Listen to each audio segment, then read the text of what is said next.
કડાણા તાલુકાના ઘાટાવાડા ગામે મા હરસિદ્ધિ મંદિર ખાતે સહસ્ત્રચંડી મહાયજ્ઞનું 3 દિવસ આયોજન કરાયું। મા હરસિદ્ધિ મંદિરના ગુરુજી શ્રી કિરીટદાસજી સાધુના સંકલ્પના અનુસંધાનમાં તારીખ 26, 27, 28 સતત 3 દિવસ સુધી 21 કુંડ મહાયજ્ઞનું આયોજન કરાયું હતું, જેમાં 21 જોડા જુદા જુદા ગામથી પધારેલા યજમાનોએ ભાગ લીધો હતો, જેમાં ઉજ્જૈનથી પધારેલા બટુકદેવો બ્રાહ્મણો દ્વારા મંત્રોચ્ચાર સાથે આહુતિ આપવામાં આવી હતી તથા આ યજ્ઞનો લહાવો લેવા મોટી સંખ્યામાં માઈ ભક્તો ઉમટ્યા હતા। સાથે બનાસકાંઠા જિલ્લા નિવાસી શ્રી દેવદત્ત બાપુ દ્વારા જણાવ્યું હતું કે આ મહાયજ્ઞ સનાતન ધર્મ રક્ષા, સમાજ કલ્યાણ અને વિશ્વનો કલ્યાણ થાય તે હેતુથી કરવામાં આવ્યું છે। સંતરામપુરના શ્રી ભાર્ગવભાઈ જે મંદિરના સેવક તરીકે કાર્યરત હતા, તેમને આજે લઘુ સાધુ તરીકે બ્રાહ્મણો તથા ગુરુજી દ્વારા વિધિવત સન્માન સાથે નિયુક્તિ કરવામાં આવી હતી।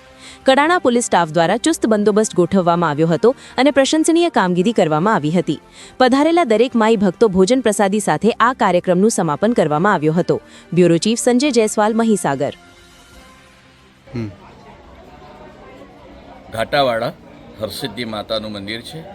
અહીંયા કિરીટદાસ બાપુ રહે છે। મૂળ એ સંતમાં રહેતા હતા અને હવે અહીંયા ઘાટાવાડા હરસિદ્ધિ માતાનું મંદિર બનાવ્યું છે, ત્યાં રહી છે।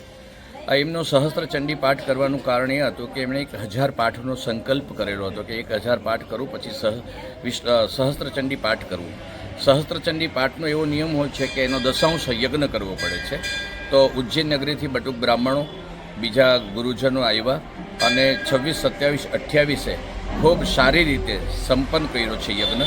સાથે બ્રહ્મભોજન અને સમાજ ભોજન। આ યજ્ઞ સમાજના કલ્યાણ હેતુ, સનાતન ધર્મના કલ્યાણ માટે અને સર્વના મનોરથ પૂરા થાય એ હેતુથી કિરીટદાસ બાપુએ આ યજ્ઞનો સંકલ્પ કરેલો હતો। એ યજ્ઞ બ્રાહ્મણો દ્વારા, પરિવાર દ્વારા, સજ્જનો દ્વારા અને સમાજ દ્વારા આજે સંપન્ન થયો છે। 26, 27 અને 28 બરાબર હરસિદ્ધિ માતાનું મંદિર છે અને આ મેસેજ આપ બધા સુધી પહોંચે, આપણું સનાતન ધર્મ જળવાઈ રહે એના માટે આવા કાર્ય સદાને માટે આવા સંતો કર્યા રહે એવી આપણે સહભાવના રાખીએ છીએ। આપણું નામ?